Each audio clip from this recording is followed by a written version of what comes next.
"You filthy bitch, defending a thief. You're trash, all of you," Officer Malik Mitchell screamed, launching a kick at the black woman who had just entered the courtroom. What he didn't know was that the woman was Lena Carter, the newly appointed chief of police, sworn in just hours earlier. She didn't come to ask for permission. She came to expose the rotten system he had been manipulating for years. When her name was announced, the entire room froze. Mitchell went pale. His empire of lies collapsed. Lena stood there, her gaze cold as steel, a reminder that true justice never bows. "Which state are you living in? And there, do the police protect the people or the power?" Courtroom No. 3, Millstone District Court, Wednesday morning. Nothing unusual, unless you were the black teenager standing behind the defendant's bench. No cameras, no reporters, just rows of wooden benches. Pale fluorescent lights reflecting off a pock-marked ceiling, and a tired, flat atmosphere that told you here, verdicts were usually decided long before anyone stepped inside. Locals joked that if you came through those doors in cuffs, there was an 80% chance you'd leave with a conviction, even if no one could remember how long the trial lasted or whether any real legal arguments took place. Today was no exception. The young man in question was black, hair cropped close, face still boyish, tall and thin, trying to keep calm, though his mouth tightened every time his name was mentioned. Aaron Carter, age 17. Charge: theft. Specifically, a watch just expensive enough to make it a felony. No fingerprints, no clear video. Just the testimony of a store clerk with 8 years on the job and a standard-issue 3-paragraph indictment. Reason for arrest, suspicious behavior, and matched initial witness description. The officer leading courtroom security that morning was Malik Mitchell, a seasoned veteran who'd served under 3 different police chiefs without ever getting written up. His uniform was always pressed, the silver badge on his chest faded with time, but his eyes were as sharp and cold as when he first joined the force. Mitchell didn't need to talk, just standing there, feet apart, arms folded. He could silence a room. A young lawyer picking up their phone got an ice-cold stare. A rookie reporter once sat in the wrong chair and was thrown out without explanation. In this courtroom, Mitchell didn't need to hold judicial authority. Real power was making others afraid without speaking. And today he was staring at Aaron with something worse than suspicion, pure contempt. It was the kind of look that didn't require interrogation or evidence. The kind of look that had made many young black men drop their eyes before getting a chance to speak. Mitchell already saw the end. He looked at Aaron like a recurring stain, small, easy to wipe, but showing up so often that he believed society was decaying. In his worldview, skin color itself was a flaw, a social hazard that needed no deeper reasoning. And to Mitchell, the faster the processing, the more peaceful the city. The prosecutor, Richard Ames, was a heavy-set man with a droning tone and sleepy eyes, clearly counting the minutes until he could leave. He didn't need to argue. Everyone was used to the same performance. The accusation, a few distorted biographical details, a weak objection from the defense, and then the verdict. Referring to Aaron, he didn't say teenager or student, but labeled him an individual with prior behavioral incidents within a school setting. The reality? Aaron had been marked late to school 3 times. But in the official narrative, it became a history of repeated disciplinary violations. Minor details were blown out of proportion. Important facts were blurred. Ames read into the mic in a drowsy voice, just enough to make the symbolic charges official. No one objected. The defense attorney seemed to be the only person unsure why she was there. A middle-aged woman with messy hair and trembling hands, she never introduced herself. She asked the court to consider the defendant's cooperation, even though Aaron hadn't been directly questioned. She didn't raise the issue of evidence, didn't challenge the one-sided testimony, didn't mention the lack of clear security footage. She closed with one sentence: "We hope the court sees this as youthful misjudgment, not long-term risk." It wasn't a defense, it was surrender. No one in the gallery looked surprised. This was a courtroom so well rehearsed that everyone saw through it, but no one held the right position to speak up. Mitchell didn't move once until Aaron slightly turned to glance back. Then he stepped forward, placed a hand on the cuffs, and pressed just hard enough to pin Aaron to the bench. Not forceful, just enough to say, "You don't do anything unless I let you." Aaron tensed, swallowing rage. His eyes were red, but no tears fell. From the benches behind, no one spoke. A middle-aged woman shook her head. A young man clutched his phone but didn't record. A well-dressed white couple looked down to avoid eye contact. Everyone was watching, but everyone had learned to stay quiet. Until the rear courtroom door opened, not loudly, just enough to draw attention. A black woman stepped in. Black coat, holding a file. No apologies, no panic. She looked straight at Aaron, and, in her eyes, something made Mitchell turn, as if his instincts had just been split wide open. No one noticed her at first, just a black woman in a black coat, about 1.65 meters tall, hair neatly tied up, bare face, walking with no rush but with clear intent. She entered through the side door, arms holding a thick stack of documents, clipped inside a dark blue folder. No introduction, no permission, no extra sound. She simply walked to the front row, near the lawyer's section, and stood still, as if she had known exactly where she needed to be before even stepping in a place where everyone had learned to tread lightly, speak softly, and ask permission before moving an inch. Her presence was a rupture, a strange silence, in a room filled with rustling paper and interrupted breaths. No one knew who she was. No badge, no lawyer by her side, no indication she was called to testify. But the way she stood straight, eyes forward, she didn't look lost. A few frowned. The notary looked up, then down. A clerk paused, typing. A young officer looked away to avoid eye contact. No one stopped her. No one asked her to leave. Something in the way she stood made people cautious. Not because she was aggressive, but because she was too calm, too resolute.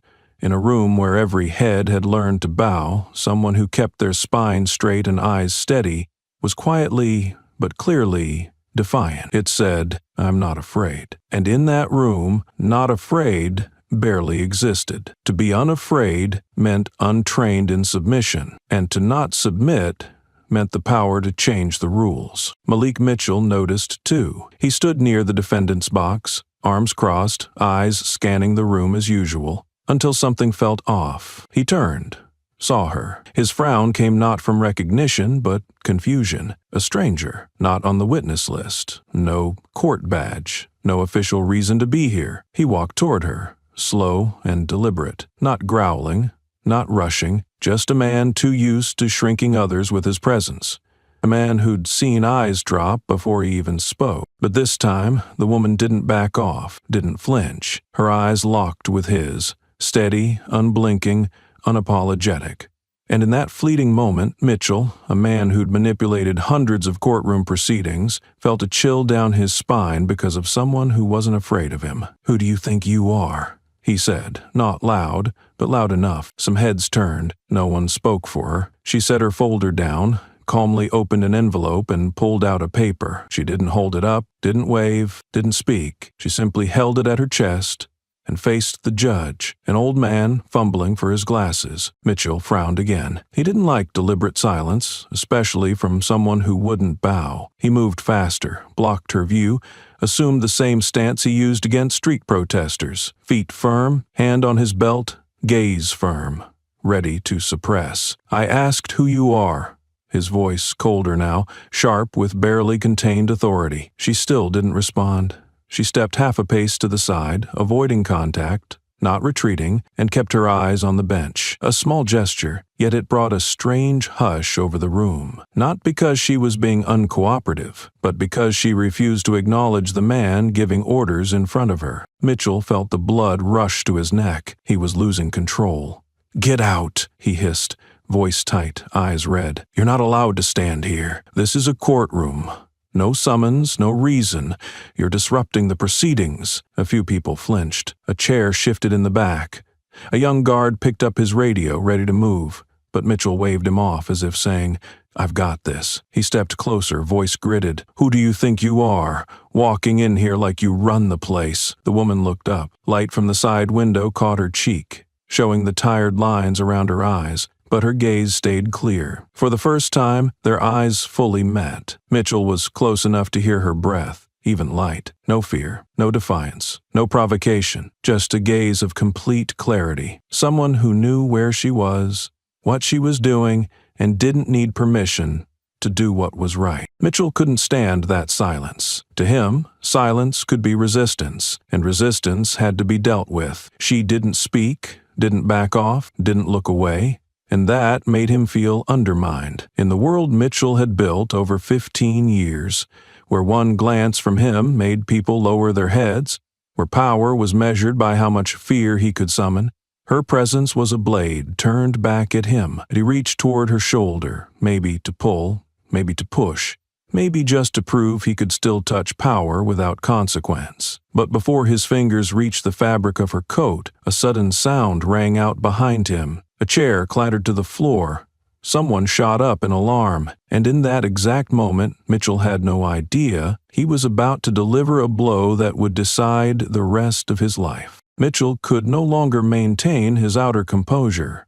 Lena's silence irritated him, but it was her steady gaze, unbowed, that truly strangled the ego accustomed to commanding. He couldn't stand being ignored by a black woman, without insignia, without explanation, yet daring to stand in court as an equal. The quiet, tense atmosphere bent the manipulative habits he had relied on in hundreds of hearings. And then, in a moment of lost control, Mitchell shouted, regardless of how many were listening, "You bitch! Coming in here to defend this worthless thief! You people are society's trash!" His voice ripped through the room like that of a beast cornered, no longer reasoning, only instinct. The courtroom froze. All eyes turned in unison. No one had expected a high-ranking officer to lose control so publicly. Heads lowered. An elderly woman in the second row covered her mouth. A young man quietly pulled out his phone, but no one dared raise it to film. The air seemed to hold its breath for a second, waiting for the response of the one insulted. Lena didn't blink, but this time she spoke, not loudly, not in argument, but with a voice clear, steady, and free of tremor. "You are insulting someone who has not been convicted." She didn't look at Mitchell, but straight at the judge. "And if this is still a courtroom in any sense, I have the right to demand that such conduct cease." No one responded. She turned slightly, looking at Mitchell for the first time, not to confront, but to remind. "My brother, Aaron Carter, is not yet 18. He has not been sentenced, has no prior record, and has never been heard. You have no right to call him a thief, just as you have no right to call anyone here trash." Her voice wasn't loud, but it echoed like a gavel strike in a village square, each word shaking the invisible order Mitchell had built over the years. And because it was right, it disarmed him more than any counterattack could. Mitchell stepped back half a pace. He didn't know how to respond. The way this woman neither raged, cursed, nor begged was what threw him off. In the system he had once ruled, her reaction had no place in the script. He had never been trained to face principled defiance. The air in the room began to crackle. A young police officer glanced furtively at the judge, awaiting instruction. A court clerk fumbled through files, trying to appear busy. Someone muttered, "What's going on?" but no one answered. The fortress Mitchell once commanded was crumbling, and he knew it. But instead of retreating, he chose the only response power had taught him: suppression. His feet shifted slightly, his hands clenched into fists, then relaxed, then clenched again. The veins in his neck bulged. No one noticed, except Lena. In a flash, she pressed lightly on the file folder beneath her shoe, bracing for what was about to come. Mitchell, who had always issued commands with his mouth, was about to give one with his body. The courtroom's atmosphere began to shift. It was as if a tiny fracture had appeared in the long-standing order, and everyone felt it. The stenographer, usually robotic in transcribing proceedings, hesitated, sweat soaking the collar of his white shirt. The prosecutor on the opposite table lowered his head more slowly than usual, observing Mitchell from the corner of his eye. Some in the audience subtly shifted, not to flee, but to brace for what might erupt. In a matter of seconds, what had been considered a minor trial, straightforward hearing, had transformed into a stage. where raw power now faced a truth that refused to be dismissed. Mitchell stood there, fists tight, breath rapid. He had never been silenced like this, never encountered a gaze like Lena's. It wasn't aggressive, bitter, or meek. It was like a mirror, reflecting him back at himself, revealing everything he had tried to conceal. In his mind, the earlier shouting should have made her afraid, rattled, or at least take a step back. But no, she stood firm. She met his eye, and worse, she spoke the language of law, the very thing he used to shield his abuse of authority. In Lena's eyes, Mitchell was no longer the arbiter of justice, but someone justice had come to collect from. He stepped back, no one noticed. But for Lena, that was enough. She didn't need to overpower him. She only needed him to lose control. Because when a man used to manipulation loses control, he becomes his own evidence. The judge tapped the gavel lightly on the wooden desk, the sound echoing oddly distant and misplaced amid the heavy tension. "Order in the court," he said hoarsely, sounding more like a plea than a command. No one responded. Because what was needed now wasn't the crowd, but the fury swelling inside the trembling officer. Mitchell tried to regain control and failed. His fingers curled, flexed, curled again. His legs moved as if on instinct. He could hear nothing, no defense, no typing, no sound but his own pounding heartbeat. This was no longer a professional reaction. This was pure rage, fed by the loss of dominance, status, and control. Lena stood still, unflinching. Her hands weren't clenched. She merely shifted her foot slightly, grounding herself, like someone who knew a blow was coming but had decided not to flinch. And then, amid the suffocating tension, Mitchell twisted his hip, raised his knee, and kicked without warning. Not in self-defense, not to subdue a knife wielder, but a kick from a beast caught off guard. Enraged at being named, he kicked at Lena, a direct blow, delivered from above, aimed at the chest of a woman who brought nothing but papers and her upright spine. A harsh, dull sound rang out. No one reacted in time. A few gasped, a chair toppled, a soft cry was heard. But above all, there was a terrifying silence, as if the world had just witnessed something that could never be undone, a moment to be remembered not for who survived, but because a system had just revealed its true nature, through the very force it unleashed. Mitchell turned without hesitation. He didn't shout, didn't snarl, didn't bark in order. The kick came like a conditioned reflex, a brutal instinct honed through hundreds of street crackdowns, door-busting arrests, and lessons taught to handcuffed suspects with no cameras around to bear witness. But this time, the kick didn't happen in a dark alley or precinct hallway. It happened in a courtroom, amid the sound of the gavel, amid people sworn to uphold the law, and Mitchell didn't care. To him, it wasn't reckless, it was righteous punishment, a way to teach her a lesson. In his mind, Lena wasn't a woman. She wasn't a citizen. She wasn't someone deserving of respect. She was a loud black bitch barging into a place she didn't belong, acting like she knew the law better than a man who'd enforced it for 20 years. To him, the kick wasn't violence, it was control. It was a declaration. Who really owns this space? The toe of his black boot slammed into Lena's upper chest and shoulder, knocking her back. There was no loud sound, no crack of bone, no scream, but it echoed through the sealed courtroom like a slap. Across the face of justice, Lena lost her balance, fell into the front row. Her folder flew open, pages scattering like gray butterflies beneath the white fluorescence. She groaned, braced herself with one hand, but didn't call for help. Mitchell didn't move. One leg back, hand resting on his gun belt, eyes fixed on her like a predator watching prey drop. No regret, no hesitation, only satisfaction, burning warm like bad whiskey. In his mind, this was order. Real order. Not laws on paper, but fear in people's throats. He thought she'd tremble, cry, and scramble to gather her papers.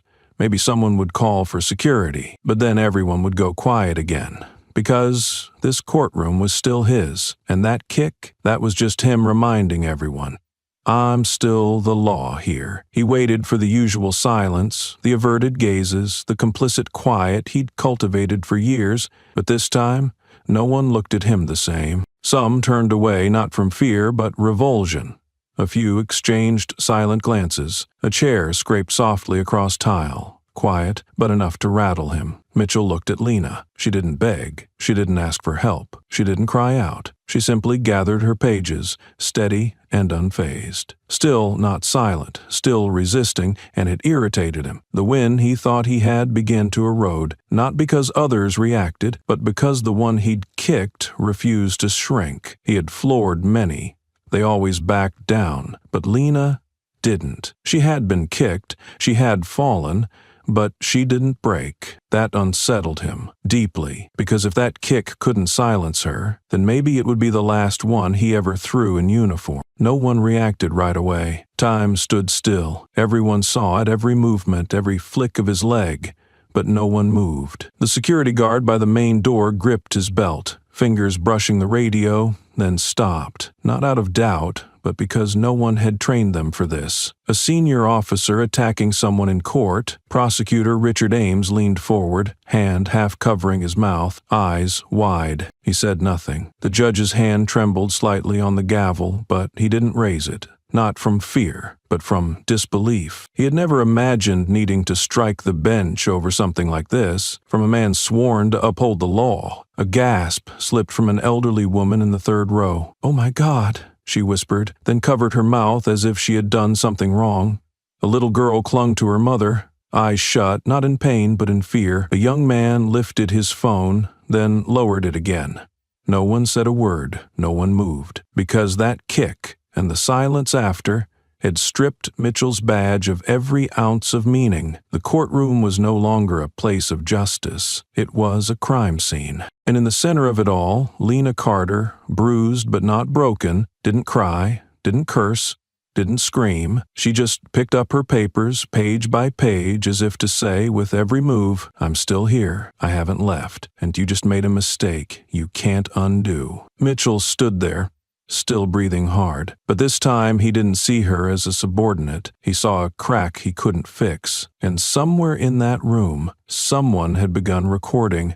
Lena stood up slowly, one hand bracing against the bench, the other pressed against her side where Mitchell had kicked her. She didn't try to hide the pain, but she didn't let it take over her voice either. Her chest was tight, her breathing still uneven, but her gaze never wavered. With dozens of eyes fixed on her every movement, she didn't flinch, didn't back away. She turned, standing tall at the center of a courtroom, now drowned in stunned silence. No one expected a woman, just knocked down by an officer in the middle of court, to rise so calmly. No anger, no yelling, no tears. And that more than anything made people stop, not out of pity, but because she remained whole. She looked directly at Mitchell, the man who had landed the kick without anyone daring to stop him. He still stood there, breathing hard, face a mixture of confusion and defiance, but Lena's eyes didn't blink. And then she spoke, her voice low but clear, every word hitting its mark. "If here, inside a courtroom where there are laws, a judge, and a prosecutor, you can act like that." She paused briefly, sweeping her gaze across the room. "Then I wonder, in places without oversight, without cameras, without anyone to intervene, what have you done to those who couldn't defend themselves?" No one answered. No one even breathed heavily. That question wasn't just for Mitchell. It was a mirror, suddenly raised in the middle of the courtroom, reflecting collective silence, conditioned tolerance, and the invisible complicity of those who had looked away when power went unchecked. Some eyes dropped, others turned aside, but no one denied it, because they couldn't. Mitchell clenched his jaw. He didn't respond, not out of guilt, but because he had no words. That sentence allowed no rebuttal. It wasn't meant to debate, it was meant to clarify. We live in a system that allowed that kick to happen, and everyone here witnessed it in silence. A middle-aged woman dabbed her eyes with a tissue. A court clerk dropped his pen and didn't pick it up. At the back of the room, the judge finally looked directly at Mitchell, visibly annoyed for the first time all morning. Lena didn't move. She didn't shout. She didn't demand anything. And that's exactly exactly why everyone in the room understood. They were no longer just witnessing the trial of a teenager accused of petty theft. They were witnessing a new indictment, one aimed at the system they had once believed was just. What happened next was something Malik Mitchell never saw coming, because he was no longer the only one with power that no one dared challenge. Lena bent down, slowly gathering the scattered papers from the floor, as if every motion had purpose. She wasn't rushed, not distracted by pain, fully present in the moment. Amid the frozen room, she paused at a thin sheet of paper, folded in thirds, stamped in red with a fresh signature. The overhead light caught the ink, still faintly glossy. Lena held the paper up to her chest, facing the judge, and spoke. "My name is Lena Carter, newly appointed Chief of Police for Millstone. The appointment took effect this morning.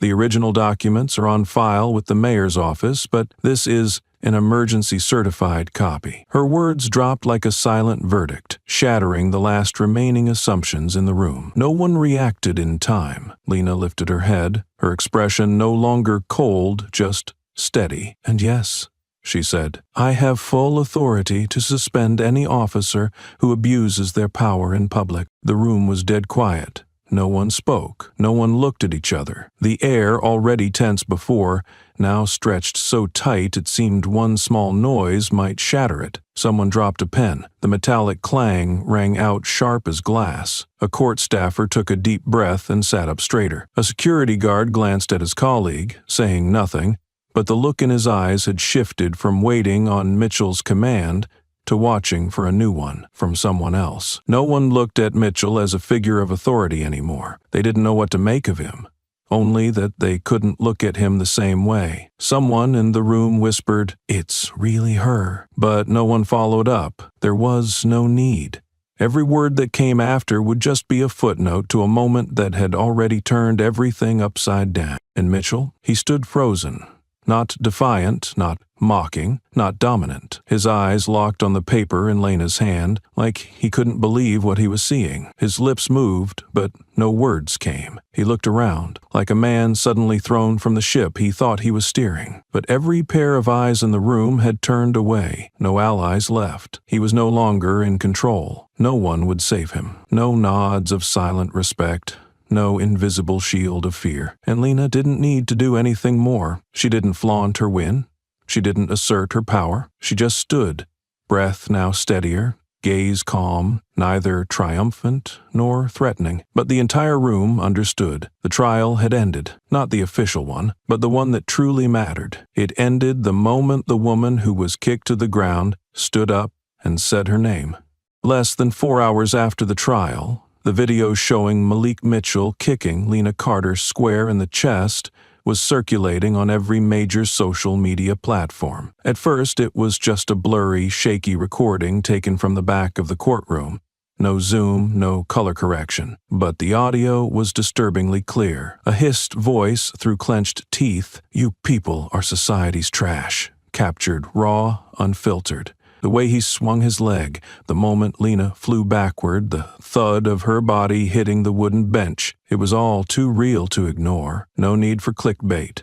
No commentary. Just one line. 4 hours ago, Lena Carter, the newly appointed police chief, was assaulted by her own officer. And from there, the storm began. People didn't just watch. They clipped, they looped, they amplified. The moments of Mitchell glaring, clenching his fist, and launching the kick were slowed down frame by frame. Captions started appearing. "When power loses its mind. Justice kicked in uniform. The future police chief, and the officer who kicked her in the chest." But what made Mitchell the epicenter of outrage wasn't just the kick. It was everything he'd said before. On Twitter, an old recording from an internal meeting 3 years ago resurfaced. Mitchell's voice was clear. "I don't need the law. If they won't listen, you kick them until they fear you." That line, paired with the footage of Lena collapsing, triggered an uncontrollable viral wave. Memes exploded. Mitchell mid-kick captioned, "This you," posted next to quotes about community fear long ignored. A new hashtag emerged, "Kick of Shame," spawning a viral trend of dubbed voiceovers, users imitating Mitchell's tone to mock, parody, and condemn. The official Millstone Police Department account quickly became a target. Hundreds of thousands of comments flooded every past post, from missing pet announcements to internal recruitment ads, all spammed with screenshots of the kick and the line, "So who's next on your list?" Other official accounts were relentlessly tagged, demanding statements. From the city mayor to the state police union, Mitchell's name, once whispered in fear by those too afraid to speak up, was now posted openly, alongside nicknames like the Badge Bully, Gun-Toting Garbage, the Face of Lawless Authority. News outlets started digging up old files, past complaints dismissed, internal reports never released, arrests that lasted 3 minutes and ended with "Suspect was resisted." No one believed anymore that Mitchell had simply overreacted. He was now the symbol of something rotten, and no one was willing to let him slip away quietly. But not everyone sided with Lena. As the kick video spread, a group, mostly white suburban residents of Millstone, rallied to defend Mitchell. They didn't deny the incident or excuse kicking an unarmed woman in court, but called it an instinctive reaction by an officer under pressure. In closed groups and far-right forums, the tone turned blatantly racist. If the brother's a thief, the sisters know better. Look at how black folks behave. It says everything about how they're raised. Even white cops have to be scared of them now. Conspiracy theories circulated. Lena had staged the event. She knew she was getting promoted and faked the assault to bring Mitchell down. This is a media trap. How Black People Reclaim Power by Playing the Victim. A Facebook group named Stand with Officer M was created just 2 days after the trial. In 48 hours, it had over 12,000 members, sharing young photos of Mitchell, posting thank you notes from people he'd once helped during roadside emergencies, and edited clips showing Lena storming into the courtroom, unauthorized, threatening legal order. A video replaying Lena's entrance, titled "When a Politician Pretends to be a Victim," reached over 300,000 views on YouTube. The comments were flooded with outrage over black privilege, claiming Lena had immunity just because she's a black woman. While mainstream media tried to remain neutral, social media had split into two clear fronts, one calling Mitchell an abuser of power, the other praising him as the last man bold enough to speak truth. The pressure from both sides forced the court to make an official decision: suspend the trial of Aaron Carter, Lena's younger brother, accused of theft. The press release cited a brief reason: the trial can no longer guarantee impartiality, following a serious incident involving a legal representative of a witness. No one said outright that the trial was postponed because of the kick, but everyone knew. Once again, justice stepped aside, not for lack of evidence, but because of the overwhelming shadow of a violent act. But unlike before, the story didn't fade. It wasn't reduced to a line in an internal memo or buried in a closed-door meeting. This time, Millstone, a city long numbed to forgotten violence, was forced to confront it publicly, directly, and with no way to turn away. In her first week as police chief, Lena Carter didn't hold a press conference or make a media appearance like most of her predecessors. Instead, she spent every day on the 4th floor, home to internal affairs and the citizen complaint database. The first order she signed wasn't for appointing aides or reshuffling staff. It was a directive to review every case file involving Officer Malik Mitchell from the past 12 years. Less than 48 hours later, a preliminary report landed on her desk: 14 official complaints bearing Mitchell's name, all marked internal suspension. No explanation, no follow-up, no disciplinary files attached. 9 of them had never appeared in any public database. 3 existed only as paper copies, never digitized. 1 was filed under initials, and 1 had vanished entirely. Lena read every line carefully. 8 complaints were from civilians, most from low-income neighborhoods. 3 were from individuals previously arrested for resisting law enforcement. 2 came from independent lawyers outside the city payroll, and 1, so quiet it hushed the whole office, was filed by a rookie officer, accusing Mitchell of threats and coercion to falsify procedures. That officer requested a transfer soon after, then quit the force entirely. Lena had the complaint timelines cross-hectored against Mitchell's service history and award records. What she found sent a chill down her spine. 11 of the 14 cases aligned perfectly with the same periods Mitchell was praised as Outstanding Officer of the Quarter, or Top Performer in High Crime Areas. The same accolades the local press once celebrated now mirrored the exact times victims came forward and were quietly erased. One complaint stated, "I was forced to sign a confession after being held past office hours with no lawyer present. Mitchell told me if I didn't cooperate, my file would disappear forever." Another came from a 34-year-old single mother. "I was too afraid to testify." He once said, "You want your kid to keep going to school, right?" Simple words. No theatrics, but chilling in their clarity. They exposed a hidden power structure, built not on brute force, but on silence, fear, and the polished sheen of framed awards. Lena personally went to the basement archives, a dusty, near-forgotten space in the precinct. Boxes of paper records sat untouched for years.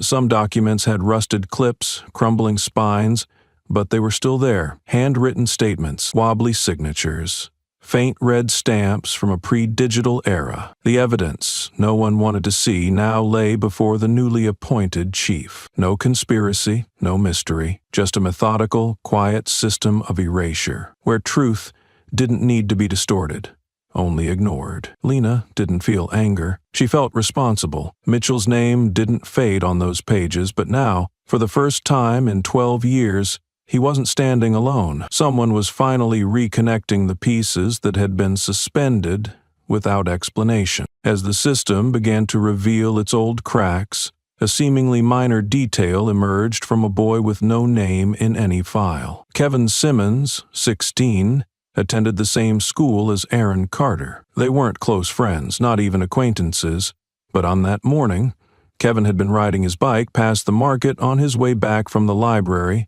when he witnessed something he couldn't forget. James Brooks, an elderly man known to sit at the bus stop near the market, was robbed of his watch right before Kevin's eyes. Kevin was about to shout when he saw another young man burst from behind on a bike, chasing the thief. Minutes later, that same young man, Aaron, returned, breathless, and handed the watch back to Mr. Brooks. But when the police arrived, they didn't ask who the victim was. They didn't ask who had chased the thief. All they saw was a sweating black teenager in a gray t-shirt standing near an elderly man and a stolen item. The cuffs clicked on Aaron's wrists, as if they were always part of the plan. Kevin saw it all, but said nothing, partly from fear, partly from believing adults would sort it out. He went home, told no one, wrote nothing, just let the memory loop in his head like a film with no ending, until he saw the video of Lena being kicked and learned she was Aaron's sister. Only then did he quietly ask his homeroom teacher, "If I saw something important and nobody's asked me, can I still say it?" The first meeting between Lena and Kevin took place in a small break room at school. No cameras, no pressure. Kevin recounted everything in detail: the robber's shirt color, the scar on his left neck, his height, shorter than Aaron, and how Aaron had chased him, not robbed anyone. He even remembered a produce shop nearby with a security camera run by a Chinese family who kept it running due to repeated thefts. Lena wrote everything down. She didn't praise him, didn't pat his back. She simply said, "You just gave my brother a chance to be treated by the law the way he should have been from the start." Kevin's statement was immediately filed into a new report. Lena ordered a scan of area surveillance, especially footage covering the bus stop and the suspect's escape route. But one issue remained. Security footage only lasted 7 days unless flagged for backup. 9 days had already passed. Yet, with help from her new team and an unexpected ally in the shop owner, who had saved the video just in case, saw someone chasing someone, a blurry but usable recording was recovered. In it, a short black man in a dark hoodie with a neck tattoo is seen snatching something from Mr. Brooks. Seconds later, Aaron Carter appears on his bike, in pursuit. The final shot, Aaron returning the watch. No theft, no evasion, no guilt. There was a time when the name Malik Mitchell was an unspoken symbol of stability in Millstone, not the kind of stability that comes from real safety, but the kind built on fear and conditioned acceptance. Mitchell wasn't sharp or particularly strategic, and he certainly wasn't an inspiring leader, but he had one quality every system craves: the ability to act without hesitation. For over a decade, he never stood out for investigative skill, but he was a familiar face in headlines about quick arrests, efficient takedowns, and restoring order in troubled neighborhoods. He had shaken hands with 3 different mayors and appeared in a local documentary series, Inside the Force, where he spoke proudly about neutralizing threats before they can cause harm. And he believed speed was justice, that slowness was weakness, that thoroughness meant softness, and to him, being forceful and fast was what made criminals back down. Every report with his name on it was concise.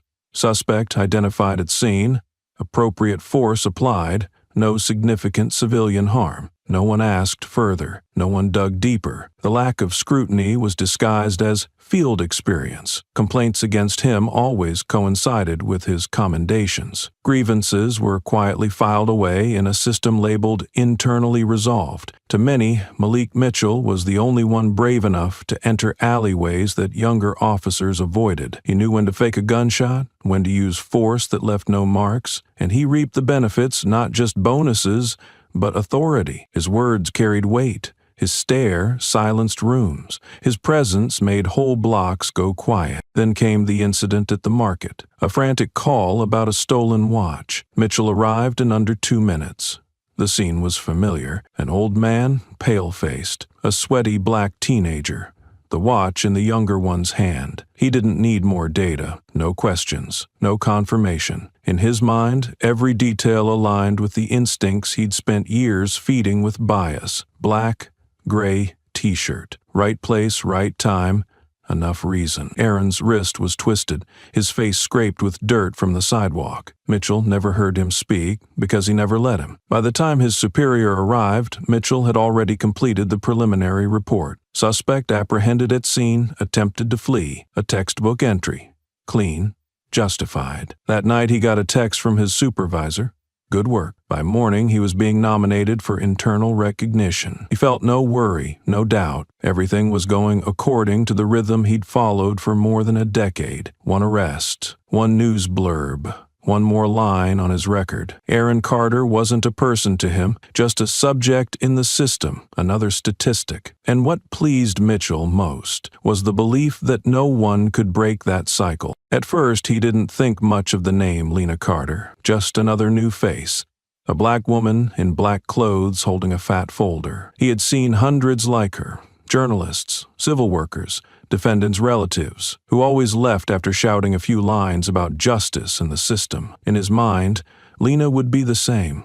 Another girl, too confident, thinking she understood the law, was destined to crash when she realized that in Millstone the law belonged to men like him. She walked into the courtroom like an ordinary woman, but stood like she knew exactly what was coming. It was her eyes that bothered him. They didn't blink, didn't rage, didn't plead. They didn't ask permission, and that made him want to crush her. Then he found out she was Aaron Carter's sister, and it felt like blood rushed backward up his throat. Not out of fear. He hated the coincidence. Hated that a black kid getting arrested happened to have a relative smart enough to step inside the system. He hated when people suddenly had a voice without earning it the way he had. To him, Lena wasn't a threat because she was right. She wasn't just a victim's relative. She was a title, a position, something he believed only belonged to people like him. White, hard-spoken, steady-handed. When she spoke against him in court, he didn't feel fear. He felt rage. Rage that the rules he'd lived by for years, who speaks, who stays silent, who bows, suddenly didn't apply to this woman. He thought that raising his voice would bring back the usual silence. But Lena didn't stay silent. She stood after being kicked,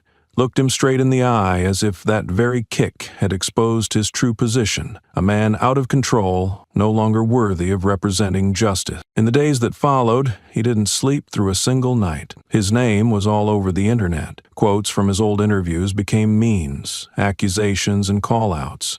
The way people looked at him at the station changed. They no longer greeted him with respect. They looked at him like they were deciding whose side to be on. What he feared most wasn't losing his job. It was losing control over the atmosphere. Before, when he walked into a room, everything paused. Now, the space only shrank slightly. Not out of respect, but out of tension. He still had his badge, but Lena somehow had turned that badge into a question. Does this man still deserve to represent us? And what he couldn't admit to anyone, not even to himself, was that Lena never had to threaten him. She wasn't out for revenge. She was simply the one who asked the question he had no answer for. And for someone who had grown used to never being questioned, that was the most dangerous thing of all. That day, the courtroom didn't look like any previous hearing. Every seat was filled before the session began. Outside, local reporters, law students, and residents from neighborhoods where Aaron Carter's case had gone viral stood waiting. But the one at the center of everyone's attention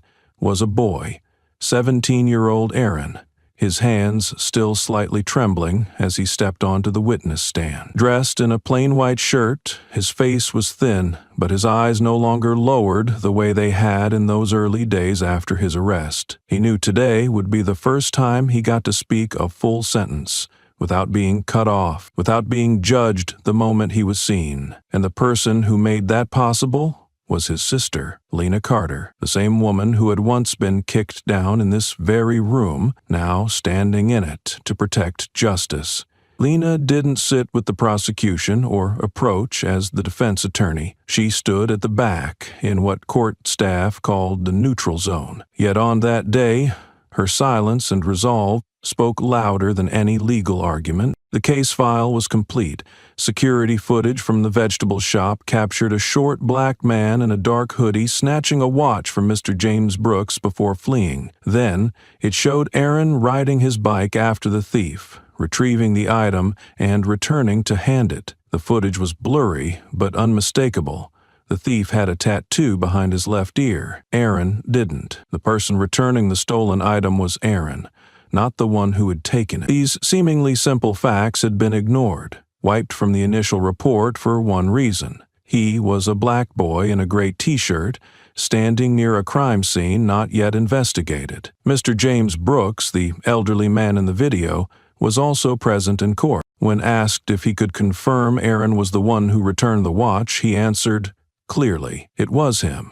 I remember him bowing his head and apologizing for not catching the thief. It wasn't a lawyer's argument. It wasn't written evidence. It was a victim's direct confirmation, something no one had bothered to ask when Aaron was first arrested. After him came Kevin Simmons, 16, Aaron's classmate. His hands shook, but he clearly recalled the events. Seeing the theft, watching Aaron chase the thief, then seeing him hand back the watch only to be handcuffed moments later. I didn't speak up earlier because I thought the adults would figure it out. Kevin lowered his head. A long second of silence spread through the room, an unspoken indictment of a system too quick to accept a flawed narrative. The person who submitted the footage was a representative of the Millstone Police Department.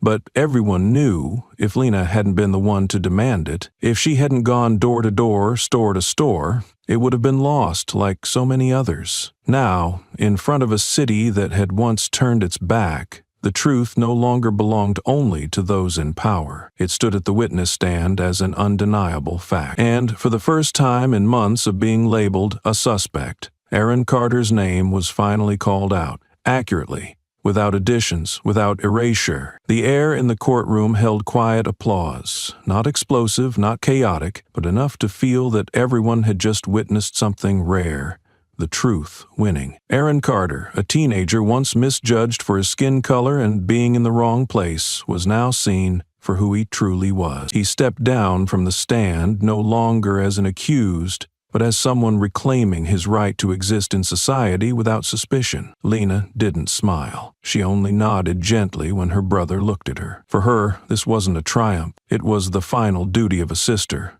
and the first step of someone now in a position of power. Aaron was finally cleared and freed after the final ruling. But as the sounds of the courtroom faded and the door closed behind her, Lena sensed something strange. It wasn't sound, it was a look. Not everyone gives it off, but she had learned to detect it back when she worked internal affairs on misconduct cases. In the third-floor hallway near the emergency stairwell window, Mitchell stood. He wasn't there to cause chaos. He didn't interrupt or speak out in court. He just stood there, in a dull gray coat, hands in his pockets, chin slightly lowered, but eyes fixed on Lena's back. It wasn't regret, it wasn't pain. It was the gaze of someone watching his fortress crumble and quietly calculating how to rebuild it from the rubble. He curled his lip, not a smile, but the faint twitch of a man used to holding power without challenge. A man standing beside Mitchell, maybe an old colleague, maybe someone from the system, paused mid-step when he heard Mitchell mutter, not loud,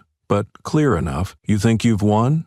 Wrong. The war is just beginning." He didn't look at the man next to him. He was speaking to himself, or to anyone brave enough to listen. The morning after the hearing, Lena left headquarters. Later than usual. She had stayed behind, reviewing files alone until nearly 7 p.m., not out of fear, but with the understanding that from today on, there would be no room for complacency. The southern stretch of Millstone Street leading to her neighborhood wasn't long, just over a kilometer, with a few shuttered shops and empty parking lots scattered along the sides. She had often walked home after work as a way to shake off the weight of the day, but tonight, something felt off, quieter, still in a way that tensed her senses, as if something waited ahead or followed behind. South Millstone at night always carried a false calm. Rows of low buildings under dim yellow lights, the auto repair shop shut since 6, faint kitchen lights behind a few windows,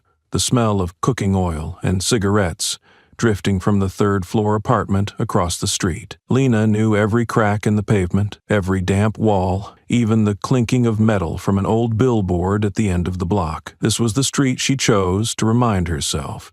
No office chair was worth more than knowing the ground she stood on. But tonight, the air had shifted, and she noticed it by the 7th step after turning away from the precinct. A motorcycle's growl, distant at first, like a pipe echo, suddenly snarled closer, hugging the curb. A sharp engine rev. 3 figures, hooded, faces hidden, emerged from the shadows of an abandoned gas station wall. They carried no machetes or guns, but Lena saw the thick gloves, the confident strides. Men used to hitting people. The one in the middle bore a snake tattoo coiled around his left wrist, his eyes flashing with the predator's instinct when she froze. No verbal threats, no shouting, just rapidly closing space, as if all they needed was a pretense to disguise the attack as a warning. Lena didn't run, mistake number 1 in every close combat training. She stepped back twice, eyes scanning fast. Right alley, tall dumpster, a leaning fence behind the repair shop. She had once used that path to lead a child out of a gunfight. Memories weren't for nostalgia, they were for survival. She turned, swept her leg, and knocked over the dumpster, heels skidding on damp concrete. The crash of metal startled them for half a beat, just enough for her to slip through the fence's gap. The iron spikes caught her coat, but didn't stop her. Within 2 minutes, she had vanished behind the factory row, as if she'd never been there. Her phone was still in her hand. No call yet, no immediate report. She didn't want anyone but the most trusted to hear of this first. Once safe, Lena reported the incident. The rapid response team arrived 15 minutes later, but the attackers were gone. They had stolen nothing, said nothing, and only a dropped burner phone remained near a tree. Technical analysis revealed a junk SIM card and a few unsent messages. No sender listed, but one message stood out. Friday, after 9 p.m., 8th Street. No car. Prefers walking. Always on the left side of the road. Every line described Lena as a target under long-term surveillance. Digital traces pointed to an old name, Carver, a former part-time security aide to Mitchell during community security events. The phrasing, timing, and clipped style in the texts mirrored the tactical briefs Mitchell once used in civil control operations. No direct proof linked him, but Lena knew. She didn't need his signature. Mitchell was still out there, not as an officer, but as someone who knew the system's blind spots and habits better than anyone. He didn't need to kill her. He just needed to remind her to be afraid, to push her back into defense, too busy surviving to keep pressing forward. Lena stared at the message, the street, then her shadow under the streetlight. She had once believed she'd left this place behind, but now she understood. The battlefield was never the courtroom or the office. It was every alley someone assumed no one would return to. She raised her phone and dialed the Inspector General's internal line. Her voice didn't shake, but it had lost all lightness. "I want to reopen all complaints involving possible retaliation in the last 8 years. Start with anyone who served under Malik Mitchell." The 2017 file was buried at the bottom of a metal drawer, labeled "Resisting an Officer, Resolved." Only one name was tied to the report: Darius Cole. No video, no third-party witnesses. A brief report read, "Subject resisted during traffic stop, refused ID check, used foul language, required officers to use restraint." At the bottom, the familiar stiff signature, Malik Mitchell. But when Lena checked hospital records, she found Darius had been admitted that same night with 3 broken teeth, a 20-centimeter bruise across his chest, and a deep scrape on his knee, exactly where a police baton would leave marks. She didn't summon Darius to HQ. She went to the shelter complex where he'd lived in near invisibility since his conviction. Darius stepped out, his face no longer whole. His crooked teeth made it hard to speak, but when Lena asked, "Did you really resist?" he only let out a raspy laugh. "You're the first to ask that in 7 years. The rest just made me sigh." Lena officially reopened the case. Within hours, notices were sent to 8 officers who had shared shifts with Mitchell that year. Those listed in the report as confirming no misconduct observed. At first, they stayed calm. A few acted surprised. But by the second round of questioning, the cracks began. Darius's file was the first stone dropped into still water. Because if he was being reinvestigated, anyone who covered, who ticked the right boxes in old reports, who signed blindly for the sake of performance scores, was now vulnerable. Lena didn't speak harshly, but the way she questioned, precise, unwavering, left no one certain of their footing. Someone raised their voice in the meeting room. "You're willing to wreck the whole team over one old case?" But another officer quietly closed their folder and exited without a word. And then it happened.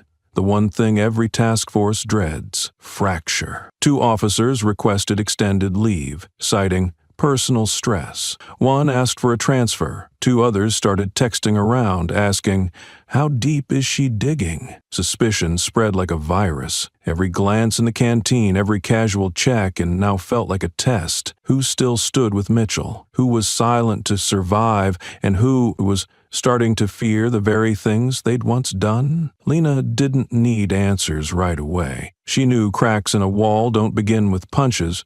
They begin with the first line someone dares to see. Now, that line was widening, and those who once felt safe in the shadow of power were beginning to shiver under the light now streaming in. No one knew who'd be called next, but everyone knew this was no longer an investigation. This was the start of unmasking. Her name was Lorraine Wexley, a resident of a small home on the west side of Millstone, a neighborhood once listed as a special intervention zone, but never actually funded for any real renewal. She wasn't well known, wasn't online, and didn't use a smartphone. She used to work part-time as a janitor at a high school, later becoming an hourly in-home caregiver. When Lena traced Lorraine's old complaint, filed in 2013, she found it wasn't just internally suspended. The original document had been marked missing during the precinct's digital data migration. In the system, only a vague note remained. Uncooperative mother, no objective evidence. But when Lena visited her home, Lorraine needed no prompting. She remembered every detail. It had happened when her son, Isaiah, 15, was waiting at a bus stop with friends. A nearby fight broke out, police were called, and Malik Mitchell was the first to arrive. Isaiah wasn't involved, But when officers ordered everyone to get down, Isaiah stood and asked, "Why? I didn't do anything." That question, Lorraine said, was all it took. Mitchell shoved the boy to the ground, twisted his arms behind his back, and pinned his head to the searing pavement on a June afternoon. By the time Lorraine got a call saying her son had been arrested for obstructing an officer, he had a bloody lip, a torn shirt, and bruises around both wrists. She rushed to the station, brought a medical report, filed a formal complaint, and even met with the unit commander. And then, nothing. No calls, no follow-up, no apology. "You know," Lorraine told Lena, "I didn't need a lawsuit. I just needed someone, anyone, to call and say, 'We'll look into it.' Just that. One sentence. But they stayed quiet, and over time I realized that silence was the answer." She explained how after that incident, Isaiah never returned to his zoned school. He transferred, became quiet, withdrawn, quit basketball, a sport he once loved. He didn't grow bitter. He just learned one thing: don't react. Lena didn't take notes. She only watched the mother's hands tremble, hands that once carried complaint forms from door to door, then quietly folded them into a kitchen drawer because I still had a night shift to work, still had to raise him. After the conversation, Lena returned to the station and asked the archives to recover the lost 2013 file. A senior technician handed her an old hard drive on which a record for Lorraine Wexley labeled "Unofficial Complaint, No Witnesses Confirmed." But digging deeper,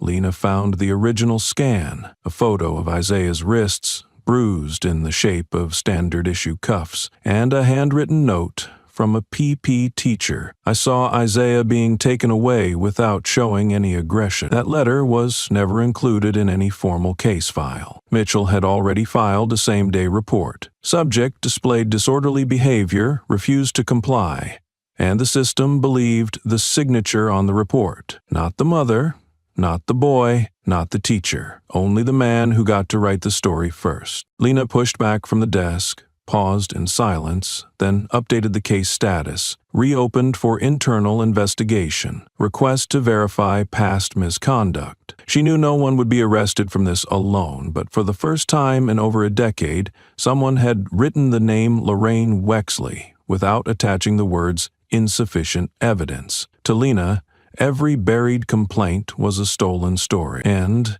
every stolen story raised a generation that no longer believed in justice, because justice had once turned its back on them. But if she could drag those stories back into the light, maybe that belief wasn't truly gone. Maybe it was just waiting for someone patient enough to call each name back into the record. Ever since Lena began publicly reopening sealed files, anonymous envelopes started showing up. First one, then 3, then 5. None listed a return address, just printed sheets with short, cold warnings. You're turning over what was never meant to be touched. Protect your reputation, you live. Protect the truth, sometimes you disappear. One envelope contained only a single photograph, a shot of her apartment, taken from across the street at night, through an uncovered window. No note, no words.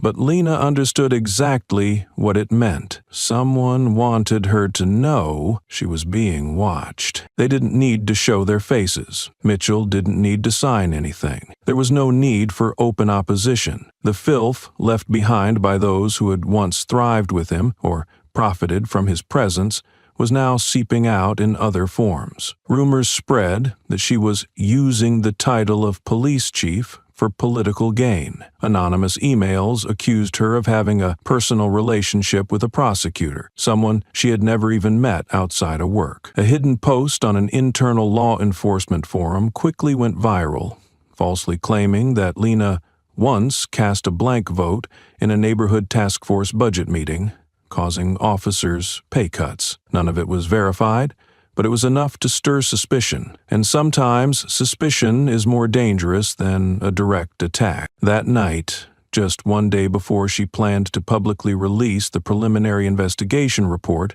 Lena sat alone in her office. The blinds were open, the lights were on, no curtains, no cover. If someone was watching, she wanted them to see. She was still there. Her desk was a battlefield.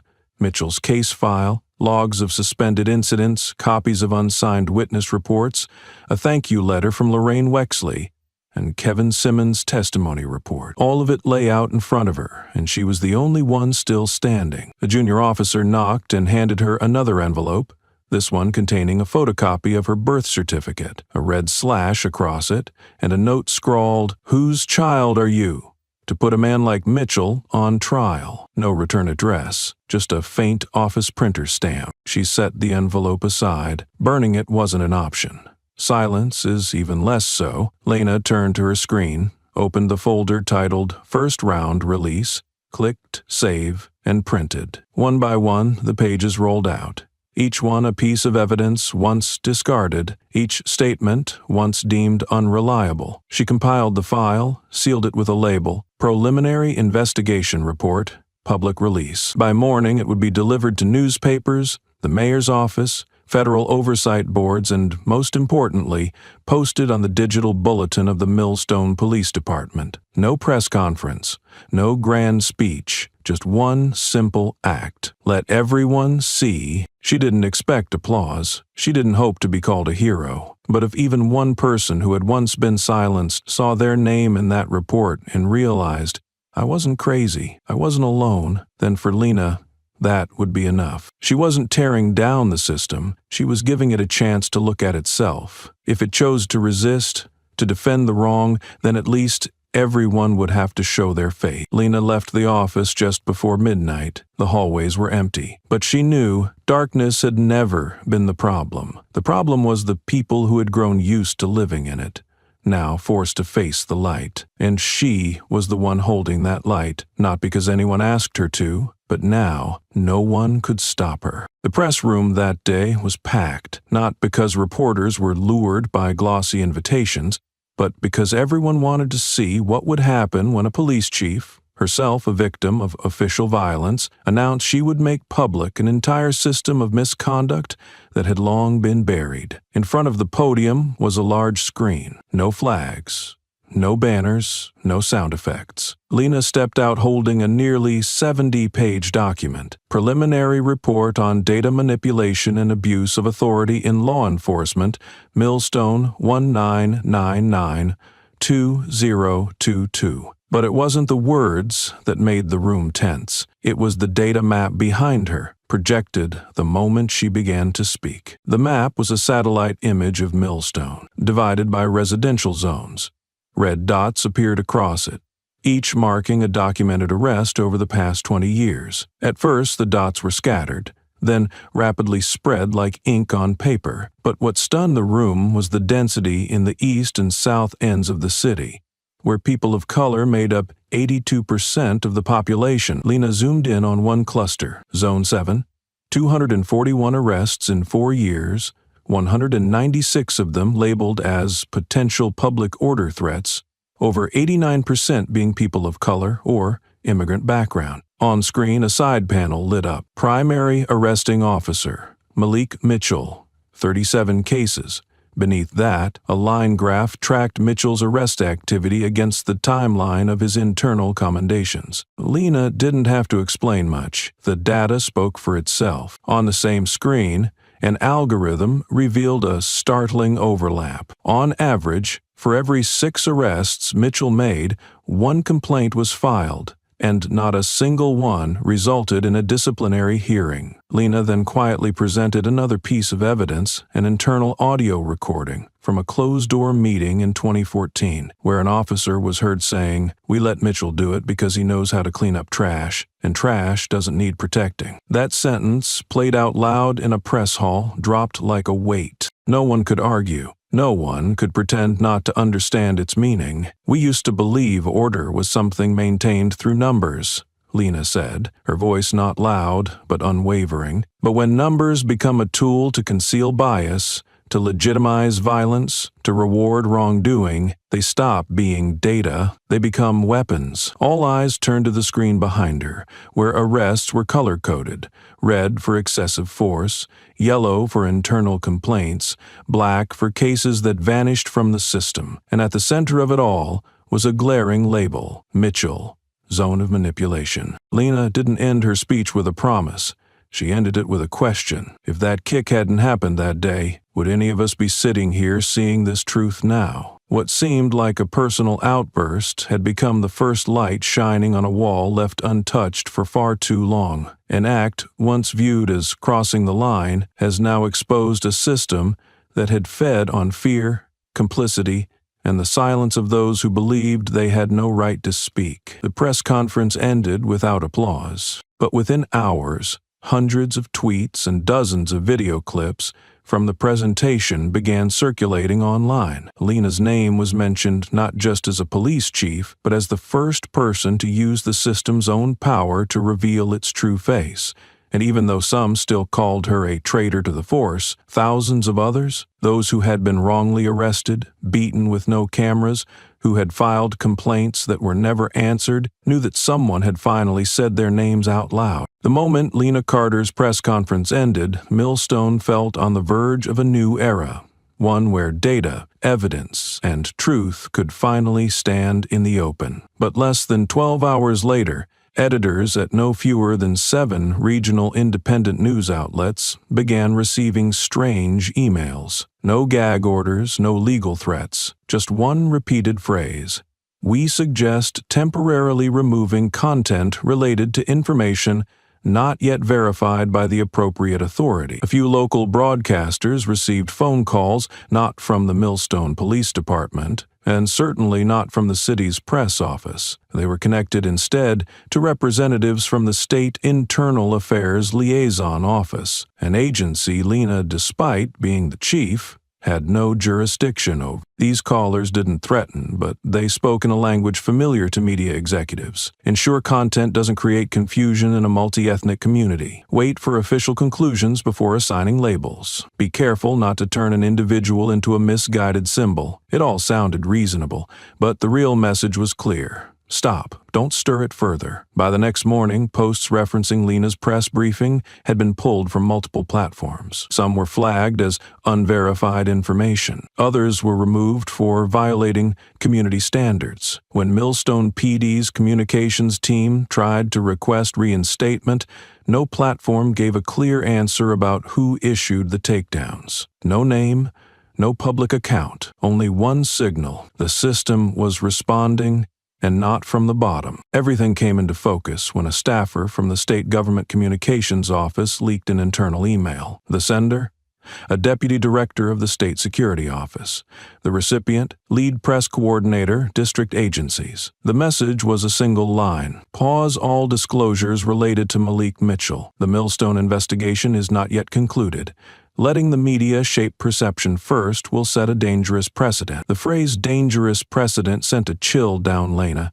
It confirmed what she had long suspected. Mitchell wasn't acting alone. He was a groomed asset, promoted, protected, and polished for the numbers he produced in service of something far bigger than himself. As Lena dug deeper, names the public had never heard began to surface. A former legal advisory chief who trained Mitchell at the State Police Academy in 2003 and later oversaw his accelerated promotion for rapid response performance, a federal inspector in charge of the Southeast District who signed off on 47 of Mitchell's arrests in under 6 months without reviewing pending complaints, a former deputy director from the city's security grant office who once called Mitchell a model of civil discipline enforcement in a report to Congress. None of them directly committed violence, but all of them signed, endorsed, or stayed silent at the right moments. And now, they were silencing the city not with batons or commands, but with legal jargon, content moderation protocols, and administrative authority no one could question. Lena couldn't subpoena them. They weren't under her command. She couldn't call them to testify. They didn't work for her department. But she understood now. This was the real seat of power, the names that didn't need to show up, because their fingerprints lived in every structural crack. Mitchell was just the dirty finger. The rest was the hand that patted his back every time he got results. At first, Lena thought she was investigating a man, a rogue officer abusing power, falsifying records, harming civilians, finally facing justice. But the further she dug into layers of files, policy chains, and funding decisions bearing Mitchell's name, the more she understood. Mitchell wasn't the problem. He was the product, the final output of a formula that existed long before she joined the force. A formula that looked clinical on paper: reduce crime, increase efficiency, maintain public safety stats. But behind that was a warped logic. Whoever delivered the numbers stayed, no matter how. One report Lena accessed revealed that during Mitchell's peak years, 2014-2016, Millstone received nearly $11 million, 0 cents, in federal special grants, justified by sharp crime reduction in low-invites residential zones. Most of those reductions came from the East Side Task Force commanded by Mitchell. No one in financial oversight knew or cared that most of the arrests led to no charges, no evidence, no conviction. No one tracked the emotional, physical, or personal fallout left behind. The only thing that survived was the data. The data became performance. Performance became justification. And so, Mitchell survived every term, every audit, every restructuring. Lena once sat across from someone in the State Homeland Security Grant Coordination Office, hoping for help tracking suspicious budget flows. Instead, she was met with a soft smile and a warning. I'd advise you to watch your tone. You're touching the reason this city even has operational funding. If you want to keep your job, stop. It wasn't a threat. It was a fact. Mitchell had been a useful link, and useful links don't get cut until they break the whole chain. But the painful truth was, even after Lena pinpointed where that chain was flawed, the system didn't care. It didn't care about wrongful arrests or falsified reports. It only cared about one thing: who could replace Mitchell and still keep the numbers up. And if the answer was no one, yet then Mitchell still had value. One policy official even told Lena flat out in a closed-door meeting, if you keep associating Mitchell's name with public disclosures, support funds will be frozen until an official conclusion is reached, and that process takes time. Lena knew this wasn't the procedure. It was the strategy, a stall tactic, a way to exhaust her, slow her down, push her out if she wanted to preserve the very system she once believed in. And the bitterest truth of all, that system had once been her home. She walked out of that meeting without looking back. The door shut behind her like glass, sealing her off from the rest of officialdom. She was no longer part of the inside. She was someone demanding answers from people who never expected to answer to anyone. Former colleagues began to keep their distance. Federal calls were suddenly canceled. Major newspapers, once praising her courage, now run neutral op-eds, stressing, Lena Carter is a bold voice, but her data needs further review. Aaron Carter was released on a Wednesday afternoon. No sirens, no cameras, no slogans. Just his mother waiting at the gate of the county jail, holding the worn jacket he'd worn during his first court appearance. When he stepped out, he didn't say a word. He simply hugged his mother for longer than any goodbye before. Not out of emotion, but because for the first time in his life, Aaron felt he was stepping out of something bigger than bars, a system that had once silenced him simply for standing in the wrong place. Back home, the kitchen was still the same, the scratched wooden table, the creaky chair that groaned whenever someone stood up. But that dinner wasn't like the others. Lena, after weeks of holding back, finally told everything, not as a sister,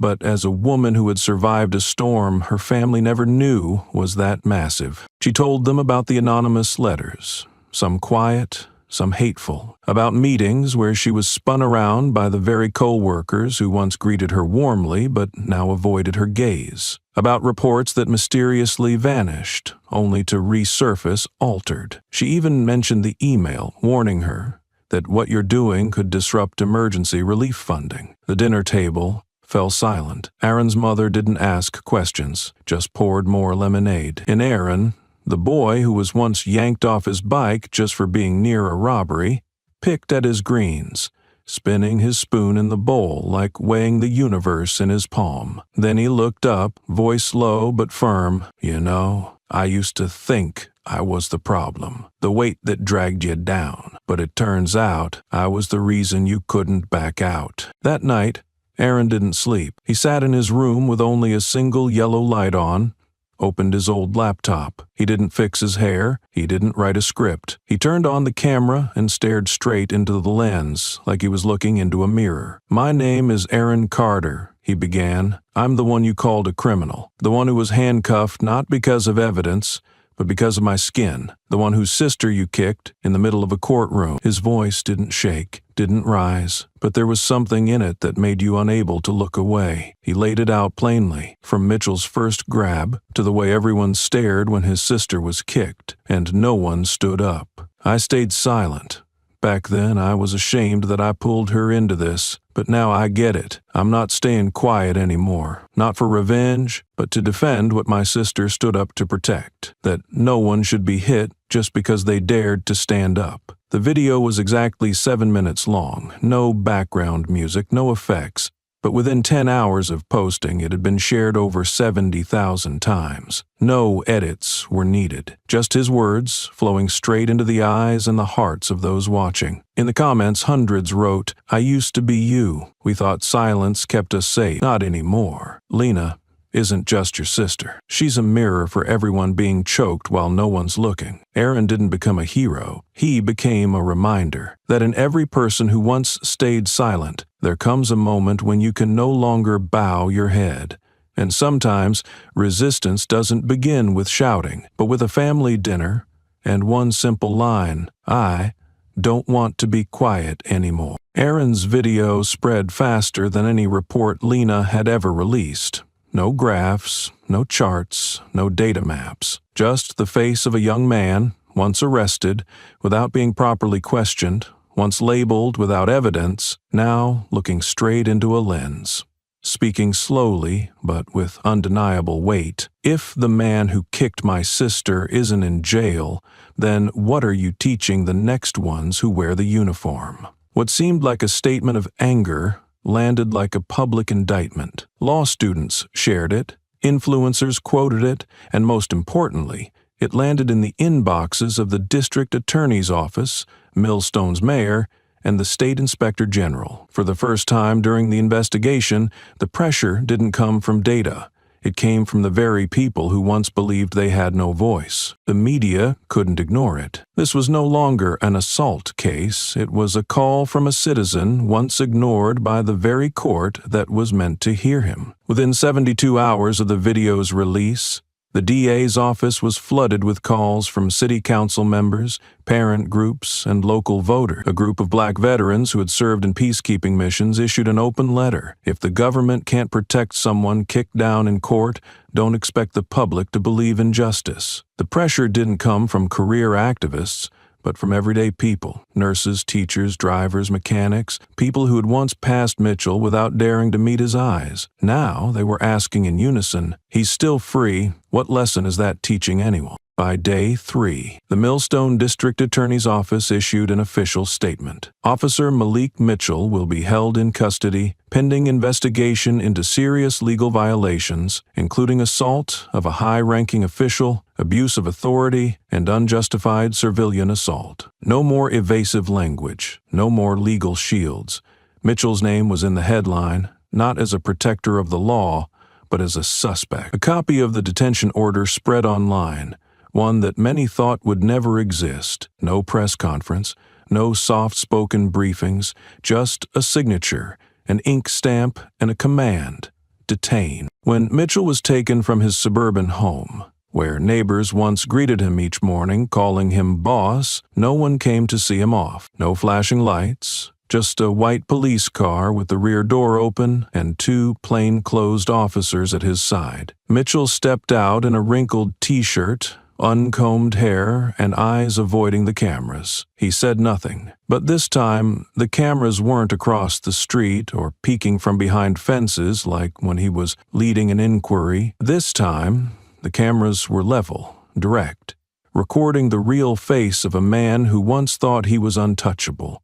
And in that frame, no one called him a symbol anymore. He was just a man in cuffs. And the system that once shielded him now had to sit on the other side and explain why it took so long to let him fall. Mitchell sat in interrogation room 2. It used to be where he'd played the lead, asking the questions, deciding whether someone showed signs of resistance or not.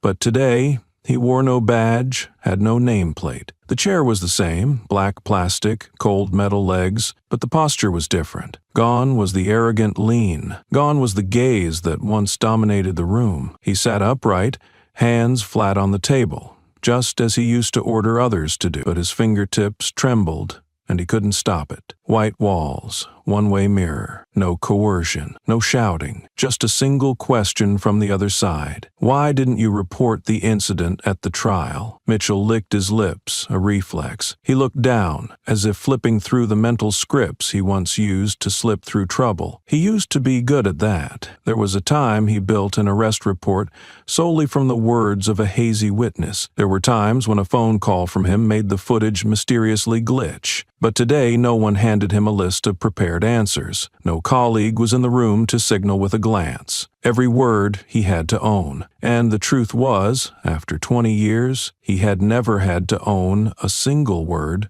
by himself. The investigator didn't repeat the question. They let time do its work. Mitchell rolled his shoulders, pretending to adjust his seat, but really just stalling. He began, but there was no second half. He turned toward the one-way mirror, the mirror that had once been his ally. Now it simply reflected the very thing people had once feared. A middle-aged man in a detention uniform, sweating at the brow, panic in his eyes, a man like any other, just not yet used to being seen from the other side of power. No one banged the table, no one threw paper, but the silence in that room weighed heavier than any noise. He had once used silence to intimidate. Now it gnawed at him. When he finally spoke again, his voice was unsteady. I didn't think it was that serious." That sentence, recorded and entered into the report, marked the beginning of the collapse, because the system he once represented and proudly defended had never forgiven anyone who misjudged the severity of an incident, not because of ethics, but because he had revealed one fatal truth. He could be wrong. The cameras kept rolling. Notes were still being taken, but now no one in the room was waiting for the right answer. They only needed to see one thing: Mitchell, the once untouchable officer, running out of words. And for the first time, he couldn't avoid anyone's eyes, not because someone held him back, but because no one stood with him anymore. By the third day of questioning, Mitchell had lost the composure he clung to at the start. His prison-issued shirt was wrinkled, his wrist showed scratches from banging the table's edge. He spoke less, avoided eye contact more, and every answer was followed by long pauses, like he was waiting for someone outside the room to answer for him. But no one walked in. No emergency calls from higher-ups, no quiet guidance from the coordinating unit. Then the first psychological blow landed. Mitchell's personal attorney submitted a withdrawal request. The notice, sent directly to the Office of Internal Review and Press Affairs,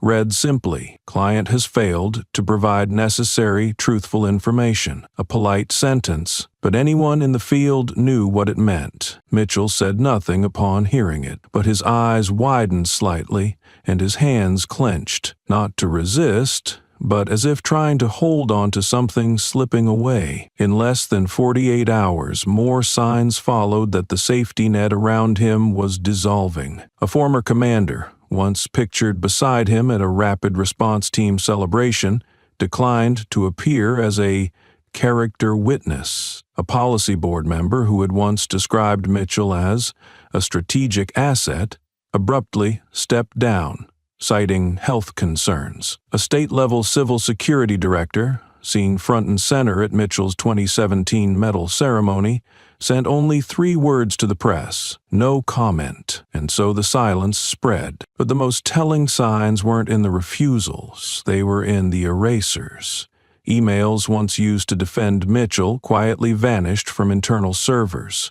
Old reports were updated and dates were adjusted to reduce liability. A quote of praise from a 2019 command board meeting, once included in many internal PR briefs, was scrubbed from open archives. No one declared him innocent, but no one dared say he was guilty either. They all chose the same response. Step back, quietly, strategically, carefully. They didn't want his shadow on them, not out of principle, but out of fear that their past praise might now serve as evidence against them. And so the mini-empire Mitchell had built, through fear, flattery, and inflated accolades, crumbled, not from a judge's sentence, but from a cascade of turned backs. In this system, loyalty only lasted as long as the protected remained useful, and Mitchell, with tired eyes, a sagging collar, and no believable lies left, was now nothing at all. The door to Eastwood Detention Center opened with the familiar clank of cold metal, but Mitchell was no longer walking in as a commanding officer. This time, he wore no uniform, carried no weapon, and no one called him sir. He kept his head down as he passed through security, his hands cuffed in front of his waist, the kind of restraint used for offenders with assault histories, designed for quick control in case of resistance. None of the guards spoke. One recognized him, paused for a beat, then resumed typing into the log as if he'd never seen the man before. Not everyone hated Mitchell, but no one was willing to stand up for him anymore. His presence, once a symbol of order, had become a splinter no one wanted to acknowledge. An older officer, who once handled staff complaints a decade ago, quietly turned away as Mitchell was escorted down Hall D, the unit reserved for inmates with prior abuse complaints. It was the same place Mitchell had once ordered a 17-year-old boy detained for threatening an officer, when all the boy had done was curse after being wrongly arrested. When he reached room 2A, Mitchell didn't need to ask. He recognized it. A small cell with an iron bed, an open toilet, and a high-mounted surveillance camera, installed years ago on his own authorization. In his memory, 3 men had once been locked up here for flimsy reasons. One slept drunk in a park, one walked into a private parking lot by mistake, and one lacked ID. All 3 were black. All 3 had reacted, and Mitchell had taken those reactions as justification for firm action. Now, he sat on that same bed. Cuff marks were still fresh on his wrists. Sweat was collecting at the nape of his neck. The air wasn't more suffocating than usual, but something felt different. He could no longer press a button and summon someone. He couldn't request a cell transfer. He couldn't say, "If you don't cooperate, I have the right to detain you." He was just another inmate, marked with a temporary ID number scribbled in marker on a paper tag pinned to his chest. No name, no rank, just a code. A guard brought him his first meal, a plastic tray with cold bread, canned beans, and a cup of water. Mitchell took the tray with both hands, stepped toward the dining table, and for the first time, had to wait in line like everyone else. No one confronted him. No one cursed, but no one made room either. He understood. No one here feared him anymore, and for the first time in his life, he was in a place where no door opened from his side. The first night passed without incident. No thrown food, no fights. But Mitchell couldn't sleep. Not because of the cold fluorescent light overhead, or the footsteps of the guards pacing hourly. It was because of the one thing he couldn't control: the eyes from across the bars. Every time he looked up, someone from the opposite block was watching him, not speaking, not calling, just watching, and in their gaze he saw fear, but not the kind he once commanded. It was disdain, tinged with satisfaction, from those once oppressed, now seeing the oppressor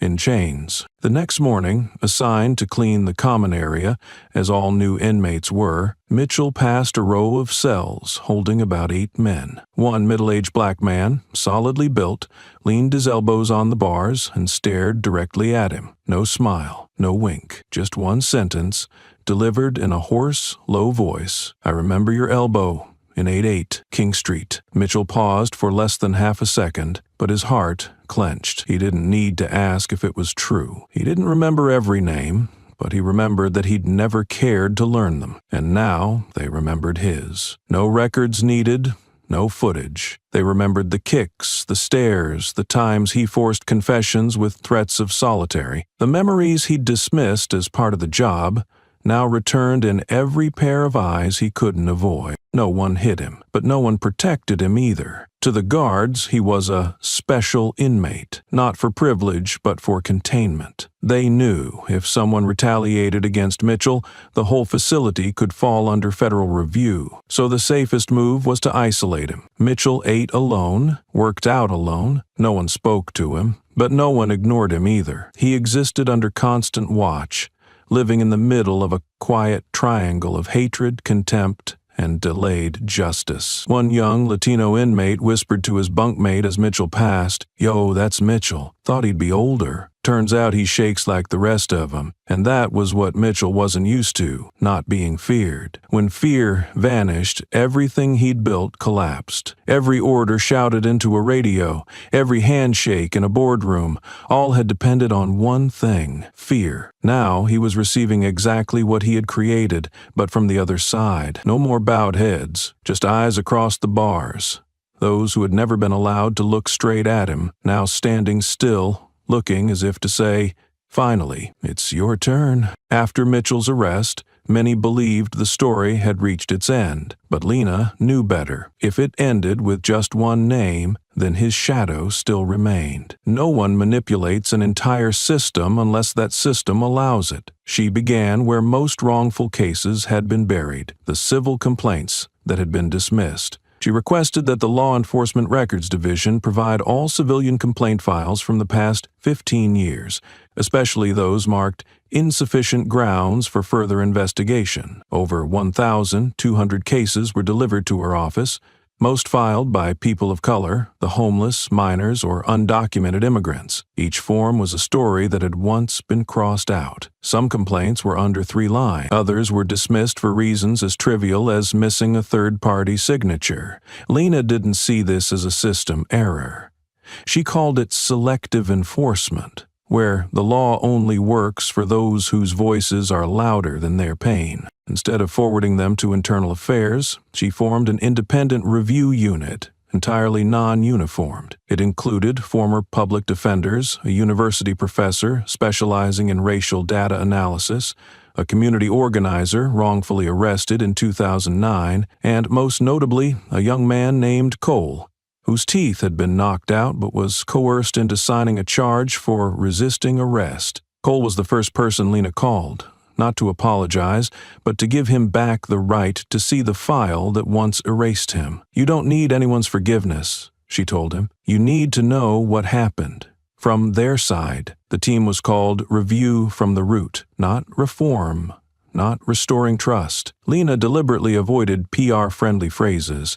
The goal wasn't to beautify the system. It was to open each file, see who ignored it, who stayed silent, and who got promoted by brushing it aside. Each case was tagged by timeline, context, and authority level. A transparent tracking system was integrated, and any party involved could check who was reviewing their file, at what stage, and awaiting response from which level. When the first case was re-examined, a man arrested for vehicle theft intent while asleep in his own car, Lena asked the behavioral analysis team why it had never been investigated. Their answer chilled the room. No surveillance footage. So command deemed it insufficient. The arresting officer had a strong track record. That was the unspoken formula the system had long relied on. Suspicion plus no evidence plus high-performing officer equals discarded file. From that point, data maps were rebuilt. Lena published real-time indicators of zones with unusually high complaint dismissal rates. Residents were invited to submit feedback if they had been denied case reviews in those areas. Within 2 weeks, 236 responses arrived. Some names matched past complaints against Mitchell, but Lena refused to let the investigation fall into the same old loop. She set a rule. Every discovery must ask not only who violated policy, but who approved it, who stayed silent. The point wasn't to punish the past, but to ensure the new system didn't grow from the same rot. There were no rewards, no press announcements, just a single line posted to the city's website. If you once filed a complaint and never received an answer, you now have the right to request its review, and we are obligated to respond. No lawyer needed. For the first time in over a decade, the word justice in Millstone stood without a symbol. No armor, no badge, no emblem. Just someone once forgotten, now called by name. Once that door was open, Lena refused to let it close. With each re-examined case, she wasn't just seeking truth, she was rebuilding trust. To Lena, justice wasn't about punishing one wrongdoer. It was about creating a system clear enough that no one had to suffer in silence. To do that, she had to do what the old system never had, trace the mechanism backward. She requested access to all officer behavior evaluations from 2007 onward, specifically those with positive review that coincided with dismissed complaints. The results were telling. Dozens of officers were promoted for meeting arrest quotas in high crime zones that perfectly overlapped with known abuse clusters. In one case, an officer was praised for maintaining order in residential areas. Despite 15 complaints filed in that neighborhood in the same year, all dismissed as unsubstantiated. Lena didn't release those names to the press. She submitted them to the Independent Oversight Board and asked for a cross-investigation. Who approved the promotions?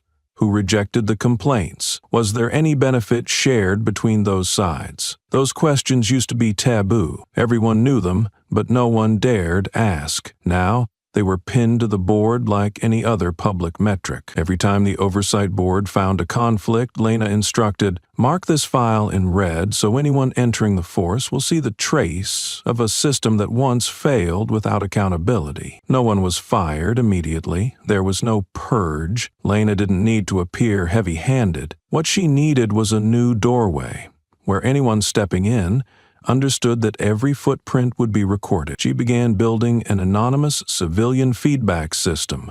After each police interaction, citizens could rate their experience via encrypted code. An AI would track recurring behavior. If an officer received 3 or more negative reports within 6 months with no positive feedback, the case would be forwarded to oversight, and crucially, the officer would be required to submit a written explanation to the complainant. A small mechanism, but it reshaped enforcement culture. Officers began to understand it wasn't enough to be right. They had to explain why they believed they were right. And if they were wrong, they couldn't hide behind orders, protocol, or situational response. They had to answer with their real name, real signature, to a real person. Lena also launched an open data portal. All civilian feedback, encrypted and analyzed, would be made public monthly. Anyone, from citizens to researchers, could download, chart, and detect patterns. A statistics student at Millstone University wrote to Lena, thanking her because the data helped her complete a thesis on organizational behavior. That wasn't Lena's goal, but it proved something.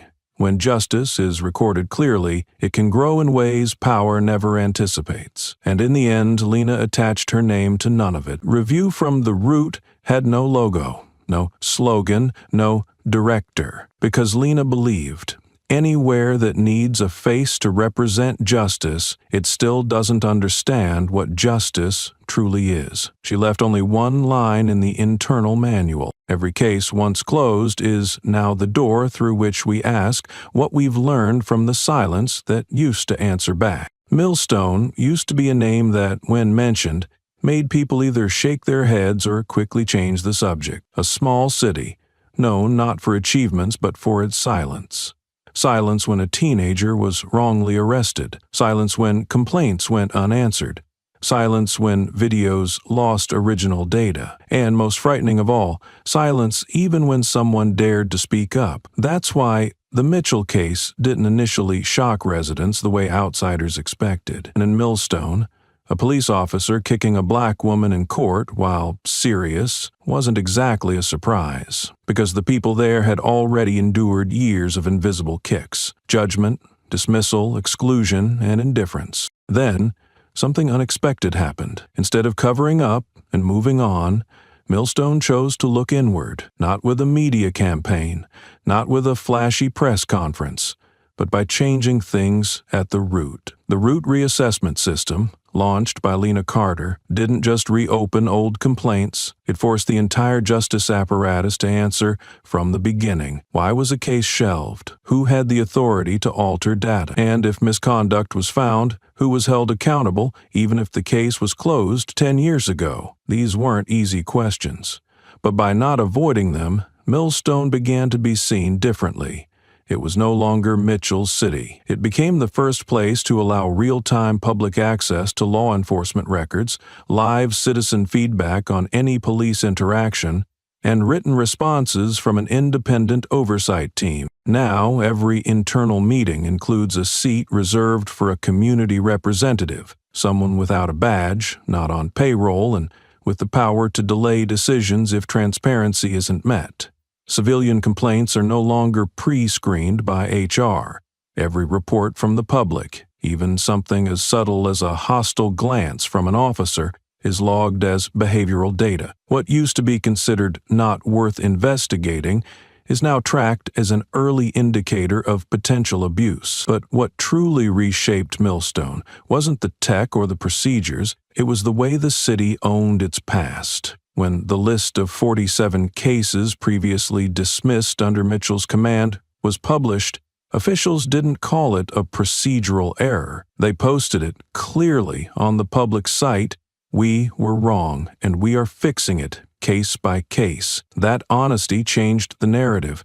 News outlets that once called Millstone a hot spot of enforcement manipulation began using the phrase, "a brave city of reform," and in legal forums, law students started referencing Millstone to make a point. Systems don't change by replacing people, but by rewriting the questions they're built on. Lena didn't take the stage at the reform summits. Instead, she stepped back, passing the spotlight to independent task forces and former victims turned investigative advisors. There were no reform ambassadors, no slogans plastered across town, just a quiet line on the city's official banner.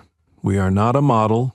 We are proof that a place once broken can fix itself. And that's why the nation started looking back at Millstone, not to applaud, but to learn. A city once dismissed as a justice wasteland had become evidence that silence, when confronted, can be transformed into voice. And when that happens, the right thing no longer needs a leader. It walks out on its own. At first, no one believed that a small city like Millstone could have any meaningful influence. It had no global profile, no major media budget, and no high-profile political names attached. But what Millstone had was real data, real people, and real results. That's why, within 3 months, the work of Lena Carter and the independent task force began drawing attention nationwide. The city of Seattle sent a formal request to share Millstone's law enforcement feedback protocol. Sacramento held an emergency hearing where Millstone was mentioned 14 times, not for scandal, but for doing what larger systems haven't dared, giving citizens the right to access police behavior records. What began as a simple case audit process evolved into a recognized precedent. It didn't just reopen closed cases. It required every investigator to explain in plain language how those cases had been handled. No more sterile legal phrases like "no procedural violation found." In Millstone, every reply came with a promise. If a mistake was made, the person ignored would be called back by their name at the right time with the role they deserved in the justice system. In Chicago, a judicial reform summit hosted a full panel on the Millstone model. No city officials attended. Lena declined the invitation. But the coordination team released all materials as open source so any department could download, adapt, and apply it for almost zero cost. During the session, a facilitator from Detroit said, "What we need isn't a blueprint. We need proof that this can work and not fall apart." Millstone had delivered that proof. Civil rights groups in New Orleans and Pittsburgh began comparing their arrest data to Millstone's behavioral tracking templates. They found that if the same analysis were applied, over 17% of arrests in those cities would warrant reinvestigation. That wasn't a small number, and it wasn't a coincidence. It showed that a transparent system, built by those with nothing to gain from the outcome, will always reveal what insiders have learned to ignore. The most remarkable thing about Millstone's influence was its lack of spectacle. There was no media blitz called the Millstone model, no ads, no hashtags, but human rights groups, legal scholars, data activists,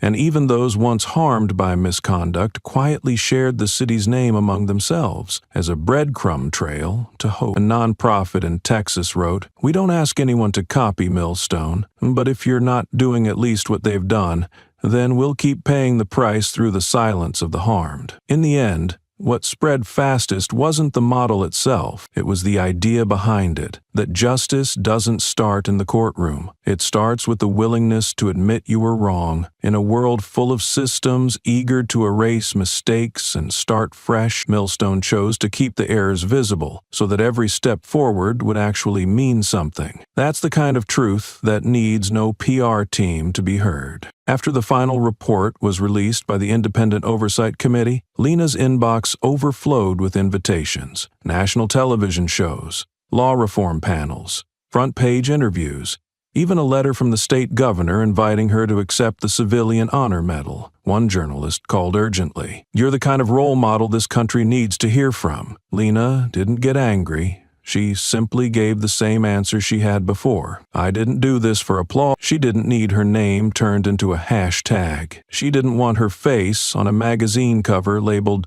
"The Woman Who Changed Millstone." To her, what had happened wasn't a triumph. It was what needed to be done when no one else would do it. When a community has been silenced for too long, breaking that silence isn't heroism. It's duty. A documentary team once sent her a pre-cut trailer, Lena standing before the courthouse, backlit dramatically, a voiceover declaring, "The woman who stood alone against the system." Lena quietly replied by email, just one line, "I was never alone, and I never wanted to fight."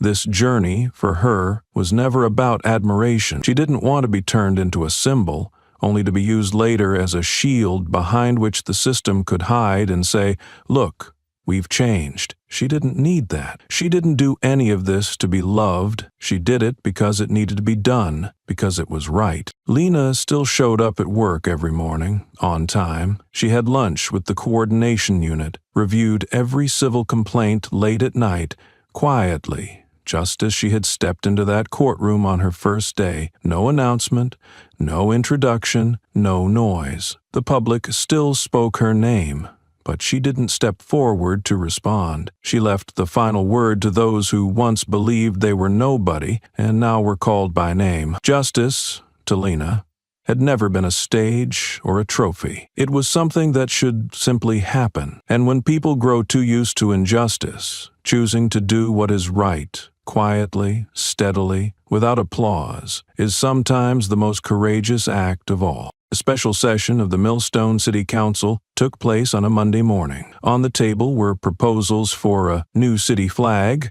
what the mayor called a symbol for a new era of rebuilding. 3 large polished designs were presented: a stylized lamp of justice, a closed circle representing community and law, and a judge's gavel over a field of blue. All were sent to Lena's office with a gentle request. "As the representative of reform, we ask for your final input." Lena didn't respond immediately. She printed each design, laid them out on her desk, looked at them for a long time, then folded them away. She handwrote a note and sent it through internal mail. "Let the flag have no symbol, no logo, no text, just a gray-white field, like the case files whose ink had faded." The answer startled the council. One member asked aloud, "But if there's nothing, what will people remember?" And it was that question that told Lena everything. They were still looking for something easy to display, easy to brand, easy to put on a poster, rather than the harder thing, to remember why the flag had to exist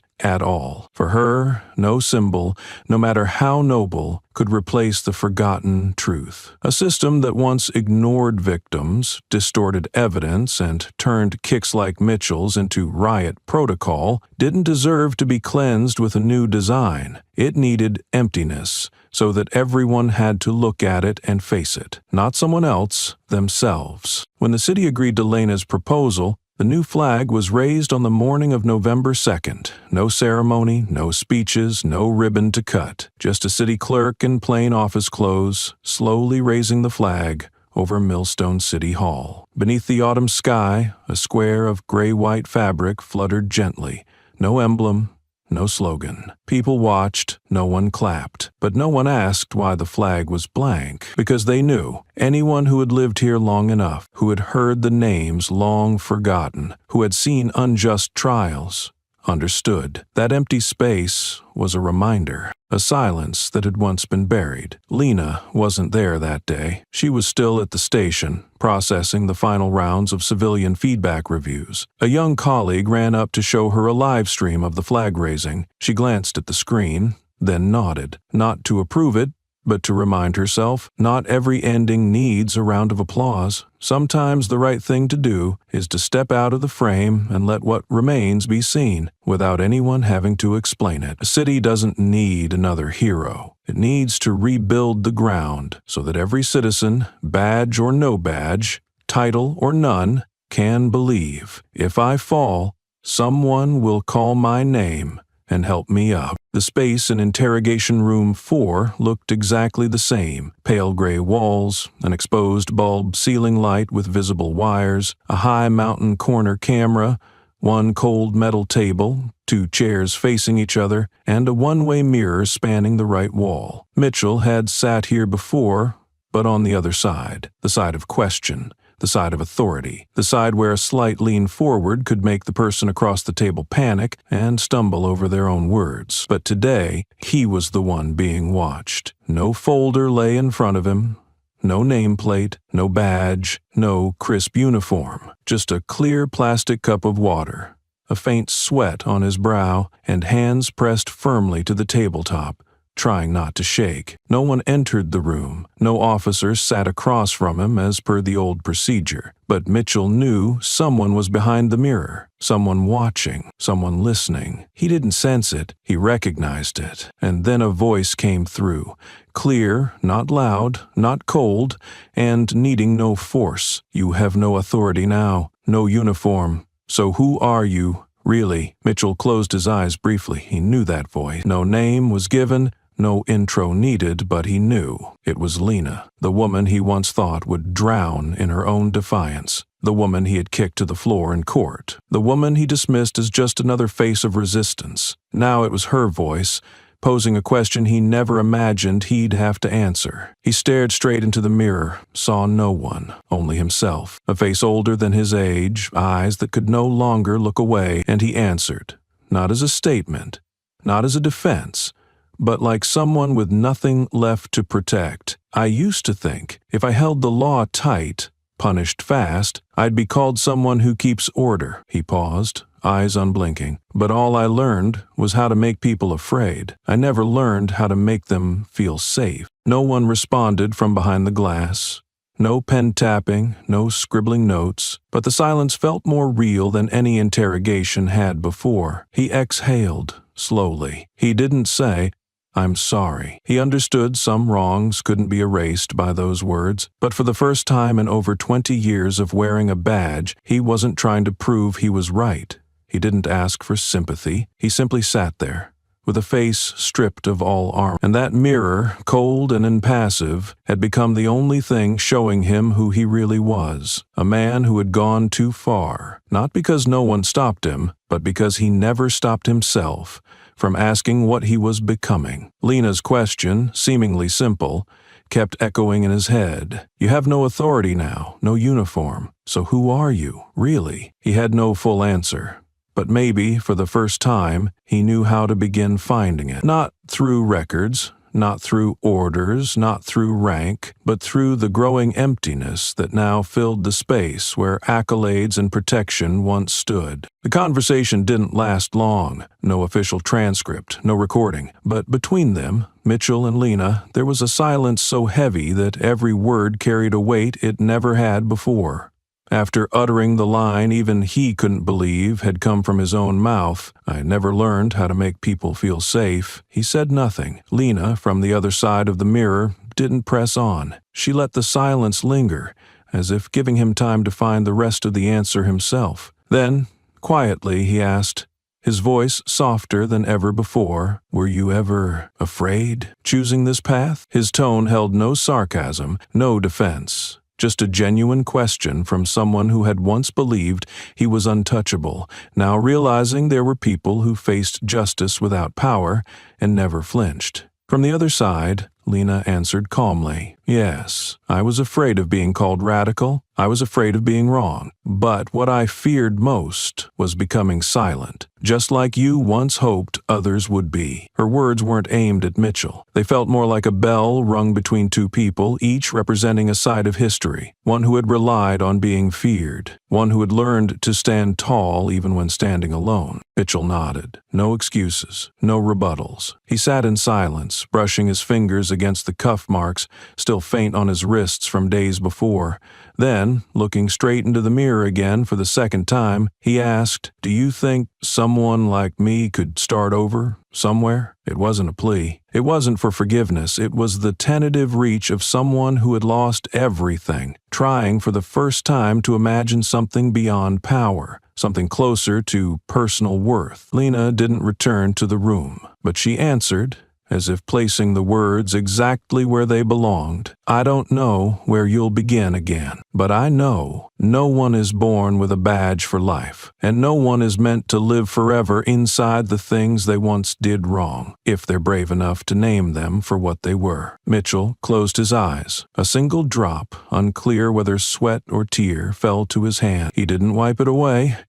Didn't flinch. Just sat there in silence. A man who once commanded hundreds of case files now finds himself named in one for the first time. Their story didn't end with forgiveness, nor was it the kind of reconciliation that made headlines. Lena left the monitoring room shortly after. Mitchell was led back to his cell, uncuffed but without farewell. What remained was a final question that lingered in both their minds. If there's no badge, no title, who are we, really? And from that, each began the next chapter. No longer as adversaries, no longer needing applause. Just two people taking steps toward truth, where justice no longer looked like punishment, but like the chance to begin again, if one dares to face the thing they've avoided most, themselves.